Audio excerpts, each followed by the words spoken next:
안녕하십니까, 이진우입니다. 현대중공업 근로자들이 회사를 상대로 제기한 통상임금 소송에서 대법원이 근로자들의 손을 들어줬습니다. 지난 2012년 소송을 제기한 이후에 9년 만에 나온 대법원의 판결인데 이 판단은 소송이 진행 중인 다른 통상임금 소송들에도 영향을 주는 거라서 오늘은 이 내용을 조금 자세하게 들어보겠습니다. 유니버설이라는 이름표가 붙은 보험 상품들이 있지요. 보험료 의무 납입 기간이 지나면 보험료 납입 금액 그리고 납입 시기를 조절할 수 있는 상품인데요. 이 보험의 특징을 잘 모르고 가입하면 크게 손해를 볼 수도 있다는군요. 오늘은 유니버설 보험이라는 게 뭐고 뭘 좀 주의해야 되는지 알아보겠습니다.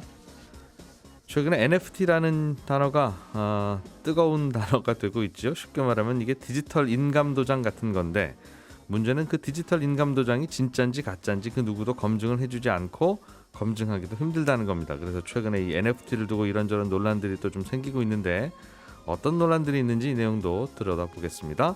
12월 17일 금요일 손에 잡히는 경제 광고 잠깐 듣고 시작하겠습니다. 네, 오늘도 김현우 행복자산관리연구소장 그리고 손에 잡히는 경제 박세훈 작가 안승찬 경제전문기자 세 분과 함께 중요한 경제 뉴스들 재미있게 정리해 보겠습니다. 어서 오십시오. 안녕하세요. 오늘은 박 작가님이 들고 오신 소식부터 대법원 판결이 하나 나왔어요. 통상임금 관련해서. 예, 근데 통상임금이라는 건 회사가 근로자에게 통상적으로 어느 정도 임금을 주고 있느냐. 네. 기본급 딱 그것만 말고 네. 이것저것 주는 것 중에는 통상적으로 주는 돈도 있고 네. 이거는 요때만 준 거야 네. 라고 하는 것도 있어서 예.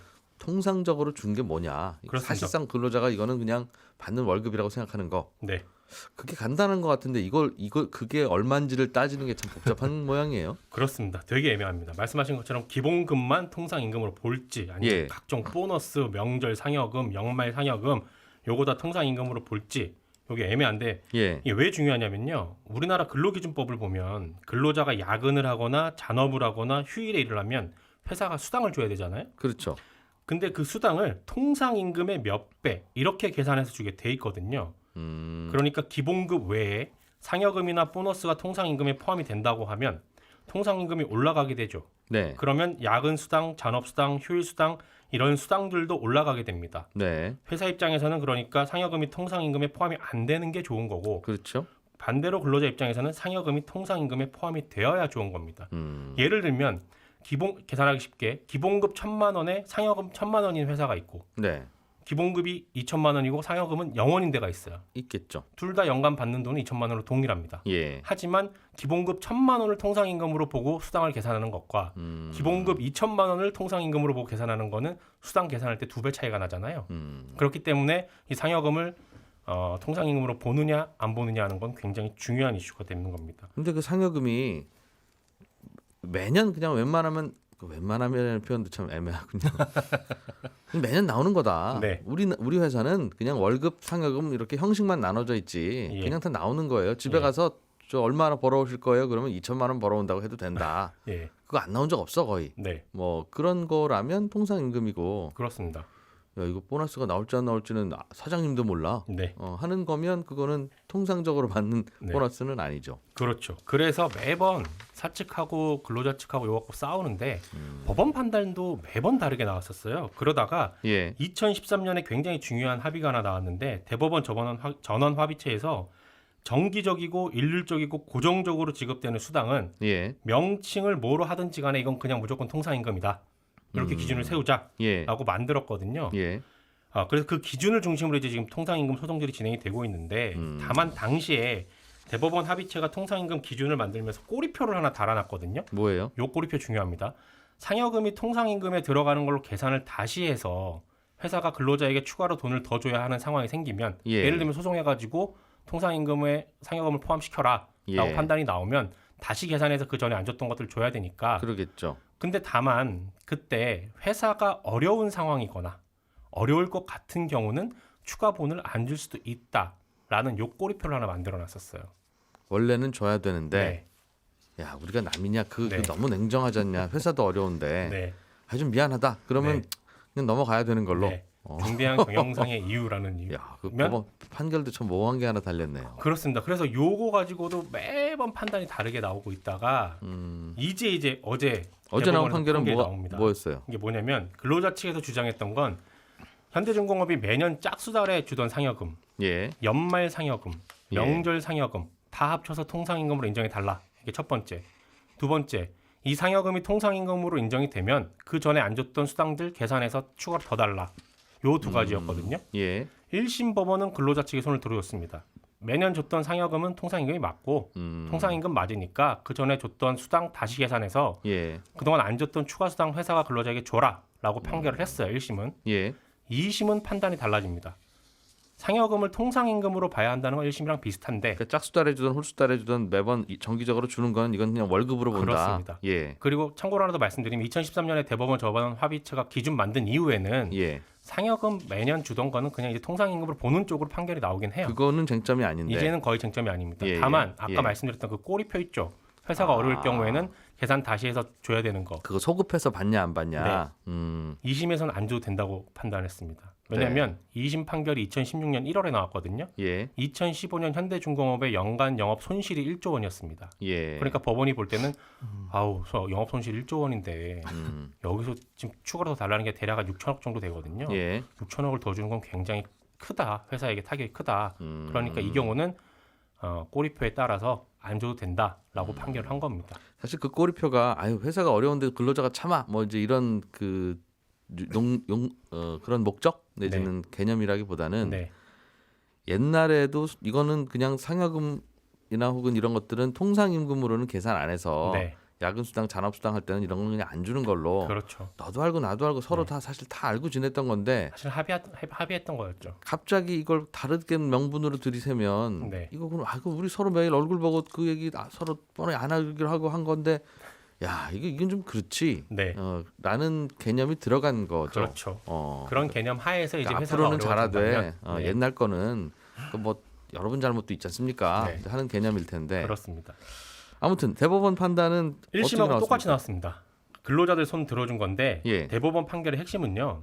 근로자가 추가 수당 달라고 한 게 그 기업의 경영을 진짜로 어렵게 하는 건지 신중하고 엄격하게 판단을 한번 해보자라는 겁니다. 그러니까 잠깐 경영이 악화됐다고 하더라도 앞으로 회사가 일을 잘해서 경영상의 어려움을 극복할 가능성이 있느냐 없느냐 이것까지도 열어두고 판단을 해야지 예. 그냥 단순히 경영상의 어려움이라는 이유만으로 추가로 법정수당 더 달라고 하는 걸 안 받아들이면 안 된다는 겁니다.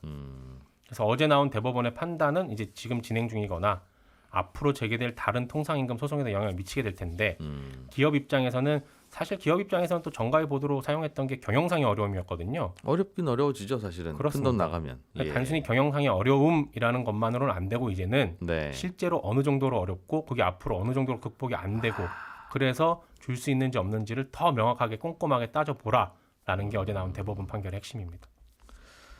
무슨 취지인지도 이해가 되고 이제 그 꼬리표라고 하는 거를 함부로 쓰지는 말라는 건데 네. 이게 이렇게 되면 부유한 회사에 다니는 근로자는 다 소송에서 다 받아낼 수 있고 네. 회사가 부유하니까 네. 우리가 받아가도 경영상의 어려움은 적다고 판단이 되겠죠.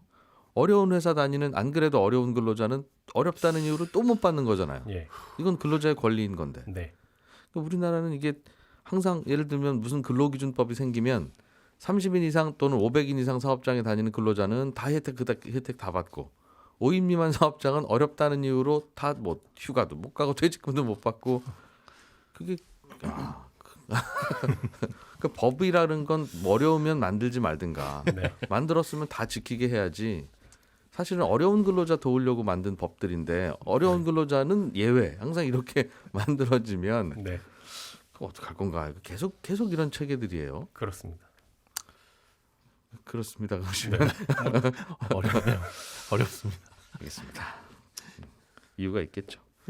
김현우 소장님이 준비해 오신 소식. 네. 유니버설 보험 가입하실 때 주의할 점. 네. 유니버설이 뭔지부터 좀 설명해 주세요. 네. 보험료 납입과 인출의 유연성이 있는 상품이다 보시면 되는데 보통 우리가 일반적으로 보험을 가입하면 일정한 보험료를 중단 없이 내야 되고 또 만기가 되거나 아니면 보험금 지급 사유가 돼야 보험금을 받을 수가 있잖아요. 네. 근데 이 유니버설이라는 기능이 있으면 뭐 보험료를 내가 중간에 더 내거나 아니면 정해진 기간 동안 보험료를 내면 보험료를 이제 더 이상 안 내거나 중단할 예. 수도 있고 예. 또 그간 냈던 보험료가 이제 쌓이게 되잖아요. 적립금이 쌓일 텐데 여기에서 일부 인출을 할 수도 있는 기능이 생기는 겁니다. 그러니까 이 유니버설 기능이라는 거는 뭐 종신보험 같은 보장성 보험이든 아니면 연금보험 같은 저축성 보험이든 그 상품 개발할 때 보험사가 이 유니버셜 기능 넣겠다 하면은 그냥 마음대로 넣을 수 있습니다. 그렇게 만들 수 있는데 통상 보험 상품 이름에 보면은 땡땡 뭐 유니버셜 종신보험 아니면 땡땡 유니버셜 연금보험 이런 식으로 유니버셜이라는 말이 들어가기 때문에 예. 내 보험에 유니버셜 기능이 있는지 없는지는 구분하기가 상당적으로 쉽습니다. 보험료를 더 낼 수도 있고 덜 낼 수도 있고 안 낼 수도 있고 옛날에 냈던 거 찾아낼 갈 수도 있고. 그렇습니다. 보험회사가 손해 보지 않는 범위 안에서는 매우 자율권을 많이 주는. 그렇죠. 그게 유니버셜 보험이다. 네. 뭐 나쁠 건 없는 것 같은데 고객 입장에서도 선택할 수 있는 거니까. 그렇죠. 없는 것보다는 좋죠. 예, 뭐 좀 주의해야 된다는 겁니까? 이게 장점만 강조돼서 마치 이게 은행의 수시입 출금 통장처럼 안내되고 저축 상품이 아닌데 저축처럼 오인하게 만들어가지고 가입하다 보니까 불안전 판매가 늘고 있다. 그러니까 주의하라는 소비자 경보를 금감원이 내렸습니다. 그 주된 민원 내용을 살펴보니까요. 뭐 보험을 가입한 지 2년이 지나면 보험료를 안 내도 되고 여유가 있으면 아무 때나 돈을 더 넣어서 높은 이자를 받다가 돈이 필요하면 해약하지 않아도 해약한금을 마음대로 꺼냈을 수 있다. 예. 이런 식으로 설명을 듣고 가입했는데 알고 보니까 사실과 다르더라. 이런 내용들이 주된 내용들이었습니다. 그러니까 이 내용을 좀 살펴보면 유니버셜 기능의 납입 중지 기능 아까 보험료 안 내도 된다라고 네. 말씀을 드렸잖아요. 예. 근데 이거는 안 내더라도 보험이 유지되는 데 필요한 최소한의 비용은 해약환급금에서 계속 차감이 됩니다. 그러니까 그게 모두 소진되면 또 보험이 깨져버려요. 효력이 정지됩니다. 예. 그러니까 원래는 우리가 매달 보험료를 내면 그 매달 내는 돈에서 수수료, 뭐 사업비라든가 그다음에 위험보험료, 또 특약보험료 이런 것들이 빠져나가잖아요. 네. 그걸로 충당을 해야 되는데 저는 이번 달부터 보험료 안 내겠습니다라고 한다면 보험은 유지가 돼야 되죠. 그러면 이제껏 냈던 해약환급금에서 그 돈들을 다 충당을 하는 거예요. 조금씩. 아, 그러니까 보증금 같은 게 있다. 그렇죠. 미리 내놓은 돈이 보증금이 되는 거죠. 아, 그 월세 안 내셔도 됩니다. 어려우시면 그 대신 보증금에서 까요. 맞습니다. 하는 개념이라는 네. 거죠. 그리고 그 보증금이 다 소진되면 이제는 내셔야 됩니다. 못 내시면 나가셔야 됩니다. 사실상 내는 거네요, 그럼. 사실상 내는 거나 마찬가지입니다. 근데 물론 이제 매달 10만 원을 냈다면 그 10만 원이 모두 다 소진되는 건 아니고 네. 조금 전에 말씀드린 그 안에서 월 대체 보험료라고 하는 사업비, 뭐 위험보험료, 특약보험료 이런 것들이 있으니까 매달 내는 보험료보다는 좀 적겠죠. 근데 그걸 모르고 그냥 납입을 중지할 수 있습니다라고 했다가 중지했다 시간이 지나면 효력이 정지되게 되는 거고요. 네. 또 냈던 돈에서 일부 꺼내 쓸 수 있다라고 하는 이 중도 인출 기능도 마음대로 그 돈을 꺼내 쓰는 게 아니라 이게 의무 납입 기간이라는 걸 충족을 했는지 아니면 이게 보장성인지 저축성인지 이거에 따라서 또 달라집니다. 예. 통상적으로 우리가 보험 가입하면 의무적으로 납입해야 되는 그 납입 기간이 있잖아요.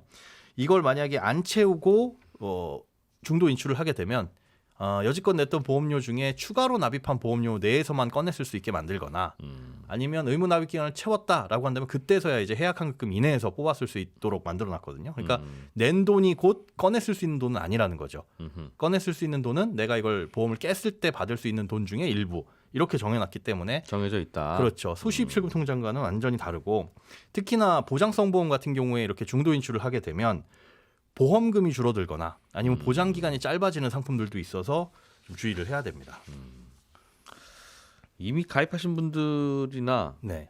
뭐 새로 가입할 분들은 이거 알고 가입하라는 말씀인데 네네. 이미 가입하신 분들은 뭘 좀 조심할 게 있습니까? 네, 일단 납입 중지를 하고 계신 분들 같은 경우 아까 말씀드린 대로 그 보험이 내가 모르는 사이에 정지가 될 수 있다. 물론 보험사에서 안내는 오지만요. 예. 그 부분 조심을 하셔야 되고 그다음에 납입 중지는 사실은 중지가 아니라 유예입니다. 예. 그러니까 납입 기간에 포함이 안 돼요. 예를 들어서 내가 10년을 납입해야 되는 보험을 가입했는데 5년 정도 내고 납입을 한 2년 중지를 했다.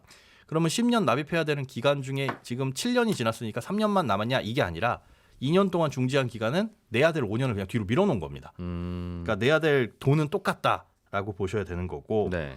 이게 기간을 채우지 못하면 나중에 가서 또 보험 효력이 정지될 수 있으니까 이것도 주의를 하셔야 되고요. 또 기본 보험료 외에 이 추가적으로 보험료를 납입하게 되면 이거 저축의 기능으로 활용할 수 있습니다라고 안내를 받은 경우에도 예.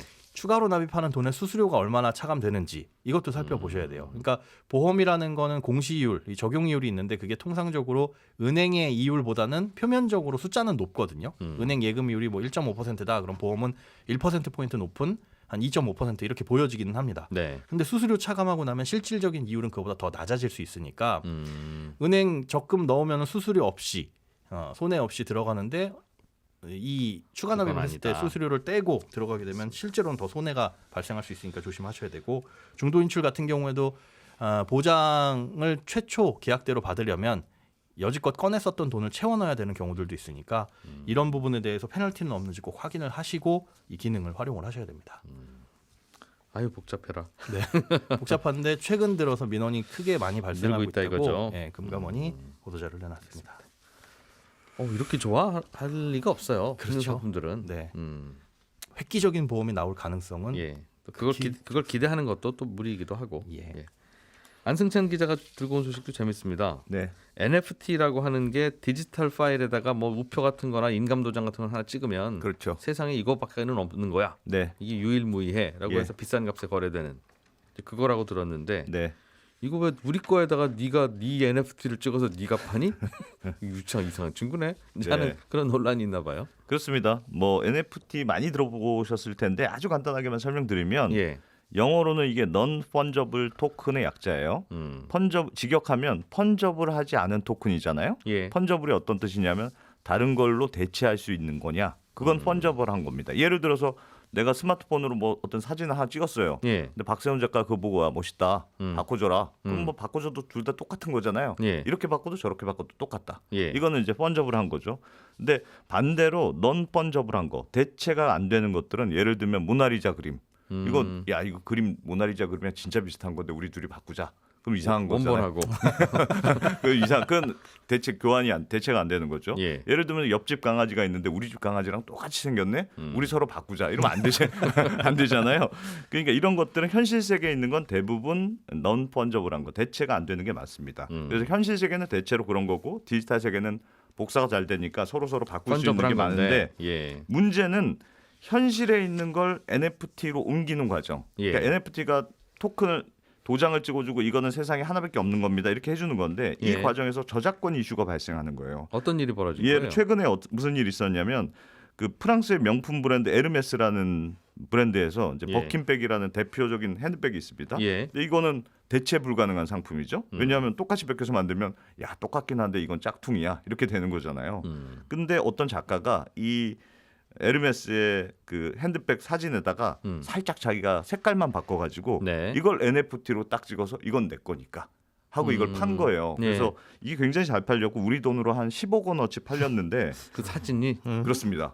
NFT로 찍어. 그러니까 에르메스가 뒤늦게 이 소식을 듣고 예. 맹비난을 하는 거죠. 우리는 한 땀 한 땀 수공의 정신으로 실물을 만드는 회사인데 왜 우리 사진을 네가 네 도장 찍어서 네. 왜 왜 네가 허락도 파냐? 안 받고 네 마음대로 파느냐?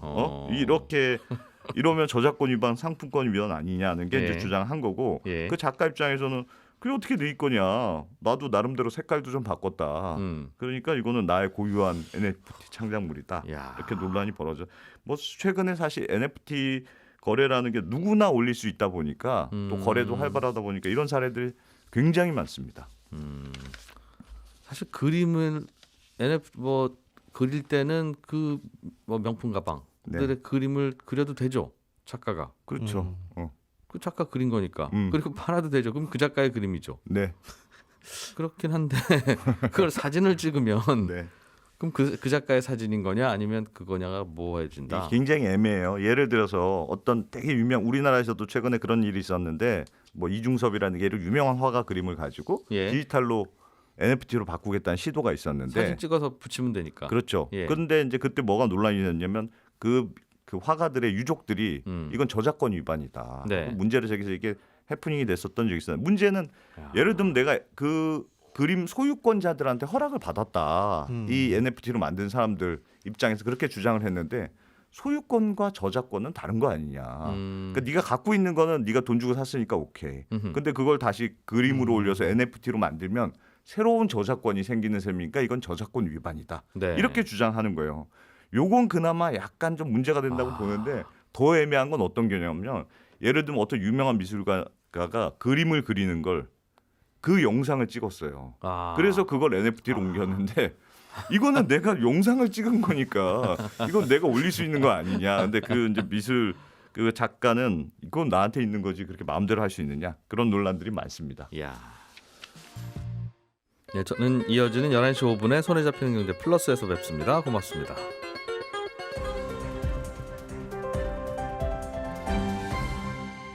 경제를 생각하는 사람들의 즐거운 습관. 이진우의 손에 잡히는 경제.